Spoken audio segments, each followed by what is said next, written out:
Right, what's going on, people? Today we were at my mate Brandon's unit. How's it going? And he's got something pretty special in this Peugeot 306? 306. Yeah. Now, if you're familiar with your VAG cars, you'll notice straight away this is a 2-litre TFSI out of a Mark V GTI, and he's made it fit really well, actually. I'd say it actually fits better than the standard engine. It flew in. It was great. It was an easy swap. Because what would have come in this originally? It was a 1.8 NA, and that block and gearbox was heavier than this block and gearbox, even with the turbo. It was stupidly heavy and so slow. So what sort of power is this going to be making then, Brand? First off, just to get it running, broken in, be about 270 on, like, it'd be technically a stage 1 map, but it will be road tuned. And that's on standard turbo, standard injectors at the lots. KO3, KO3 everything, just basically a Mark 5 Golf GTI, same with the ECU, just demobilise it and off it goes for a bit. And just give it a good shakedown, then maybe go KO3 hybrid for track days and a bit faster. But it'd be an absolute animal. As long as it can put down the power, it'd be unstoppable. So what sort of suspension you could be running on this then? So with these, because they run Torsen on the back, it's literally just front BC shocks, coilovers, and then on the rear it's literally just BC shocks. You can't really do much with the rears of these because they'll be Torsen bar. On the rear, still got to lower it, but I honestly am putting off the job so much because it's got a rear low arm that's got a couple of like torque spits that are like 25-year-old rusted as shit. I can't be asked to do it yet. I'm leaving that until the car runs and drives. Just stiffen up the shocks, I reckon. It should be right. It should be mint. Should be right. Are these BRs or? Yeah, so they don't really make much for them. The BRs is pretty much the best you can get with them. You can go gas coilovers, but you can spend a stupid amount of money. Yeah, gas coils are stupid. Still got to get adjustable top mounts from, so you can get a camber and caster adjustment. But you'll probably have to cut the shock tower out a bit, will you? Yeah, maybe just a little bit. Now I know you've got something special going on with the interior on this now, and that is the custom fabricated Cannon Monster holder? Obviously, we all go to the ring. We love the ring. I need a cup holder in the car. There's nowhere else. I don't think these had a cup holder from standard. So passenger and drivers have got a dedicated Monster holder. White Monster as well, the best Monster. It's got to be the White Monster. Have you used the Call of Duty code yet? No, I don't play games. That's the fucking gayest shit I've ever heard. Yeah, we've got the pedal box as well, but I had to modify it because we got electronic throttle, so I've mounted that. And that's just a Mark V GTI throttle kit pedal, is it? Yep, so put in a nice position, cut down shifts. Because you've got a, what's that, Cooler Works shifter as well? Golf as well. Fit really nice. And they feel absolutely amazing as well. She's still got a little bit of adjustment in the interior, but she's lovely. But the actual spot welds from the old shifter, the whole bottom of the Cooler shifter slotted up and bolted straight through. It was like, so it pretty much fit perfectly. Yeah. Like it was made to be swapped. Got my custom little dash because I blew up the last one, blew up the original trying to get it to work. But so what you got on the dash altogether then? We got fuel, voltage, coolant temp and oil pressure, and then a GPS speedo. I can actually change to kilometres an hour as well for when we go over to Germany. Oh, perfect. And then I've noticed as well you've got a switch panel. And what exactly do all these intimidating switches do? So we've got ignition for the ECU. I've got to wire that up today. Got to have a charger for your phone. Of course. That's for your washer jet, engine start, and then just we got the dip beam, side lights, dip beam, main beam, fog, and then that's going to be my fan switch then. And then with the indicators, we just put our hands out the window, is that? No, I have got indicators. I'm still figuring out with the hazard switch because of the Chinese switches. They gave me a 4-wire one, I needed a 5-wire one, so we can do left and right.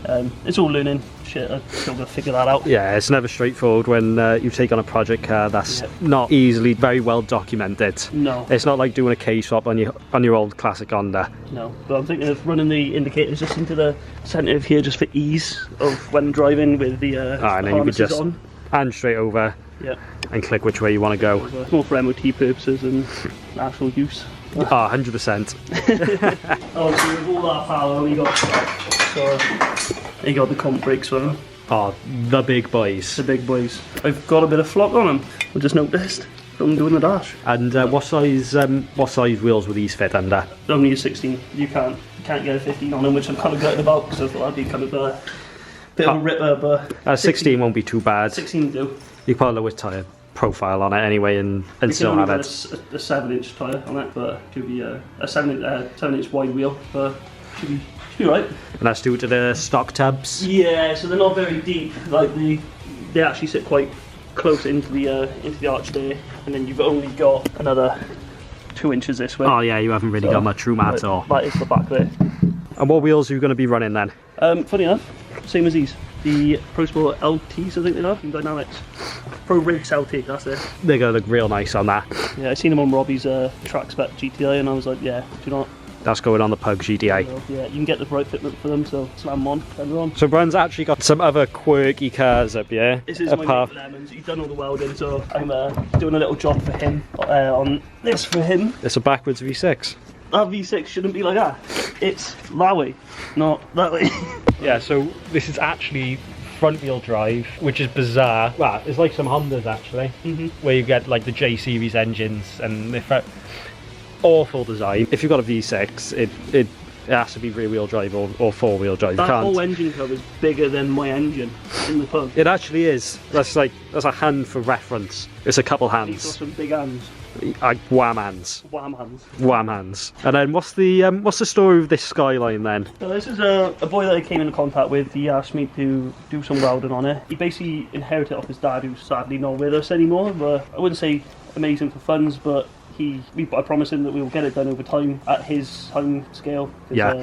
Funds, obviously, we know with the Jap guys, they love money. No, it's a Skyline tax as and well. You can see with the rust, there's a lot to do. So. And this obviously had moulded of sorts. Yeah, moulded wings. So what they've done, they just put the GTR over fenders on, cut them out, and didn't weld them.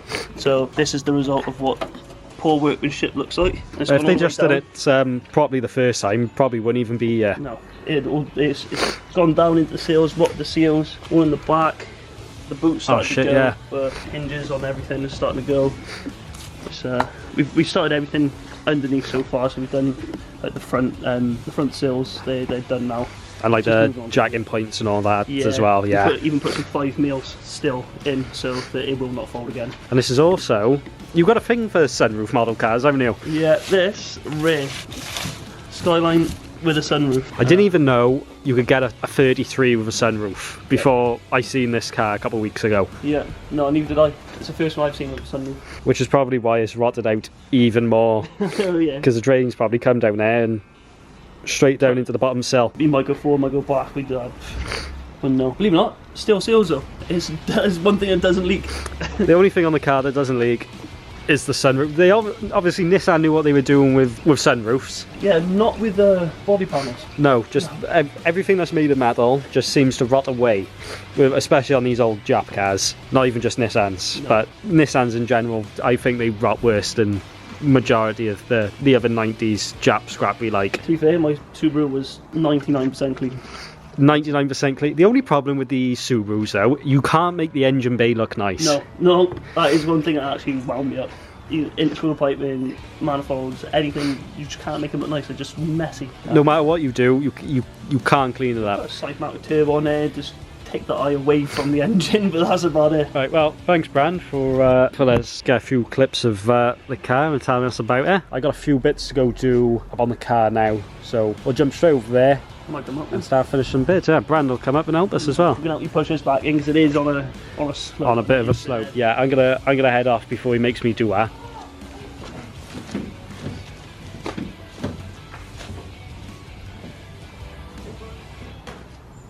Right, now we're back up at the compound and we have got our intercooler piping on there now. Absolutely mint. I had to modify the one pipe a bit. I cut it too short actually, so good job I left another one left over to fab up the one for the turbo outlet, which is sorted now. So we'll get some beads rolled on these intercooler piping. We don't want the piping blowing off for obvious reasons. We don't want no boost leaks. We don't want no hassle like that. So I got to roll some beads on these now and get them back on.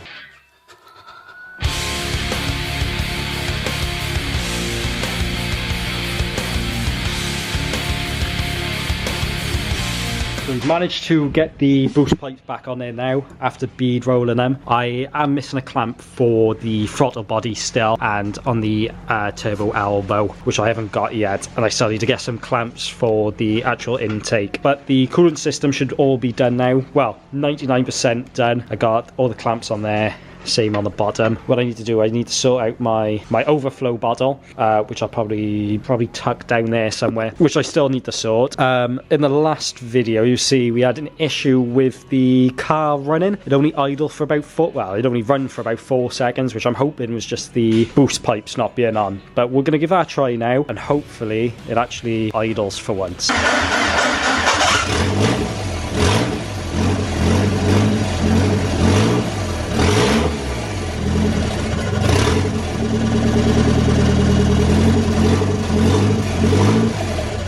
It actually runs for more than 4 seconds now, after a lot of issues. I have no idea what was going on with that. No. Right, I'm pretty sure that's it for today with what we've managed to get done. I should get the boost pipes sorted, still need to get some clips, but that's fine. Coolant system's 99% of the way there, just got like expansion bottle for it. We had some issues with the ground not being very good, but I need to do some nice grounds, which I'll sort out eventually. Still need to get an exhaust for it, and I need to get a battery cage.